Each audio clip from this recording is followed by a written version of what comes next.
আসসালামু আলাইকুম ভিউয়ার্স, আজ আমি আপনাদের জন্য খিচুড়ির রেসিপি নিয়ে এসেছি। এখানে আমি তেল গরম করে পেঁয়াজ দিয়ে দিয়েছি, পাঁচফোড়ন দিয়েছি, তেজপাতা, দারচিনি, এলাচি, লবঙ্গ দিয়ে দিলাম এবং গোলমরিচ। আদা রসুন বাটা দিয়েছি 2 চা চামচ, হলুদ 1 চা চামচ, ধনে গুঁড়ো 1 চা চামচ, মরিচের গুঁড়ো দিয়ে দিলাম 1.5 চা চামচ। এখানে আমি লবণ দিব 5 চা চামচ। যেহেতু আমি এখানে 4 পট চাল দিয়েছি এবং 2 পট ডাল দিয়েছি, তো 4 পট চাল হিসেবে 4 চা চামচ লবণ এবং আরও 1 চা চামচ লবণ দিয়েছি ডালের জন্য।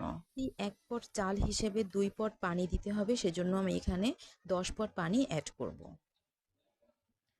হাই হিটে রাখবো, কিছুক্ষণ পরে জাল কমিয়ে দিব। এখন আমি এটাকে তাওয়ায় বসিয়ে রাখবো মিডিয়াম আঁচে, যাতে ভিতরটা ভালোভাবে হয়ে যায় এবং নিচে পুড়ে না যায়।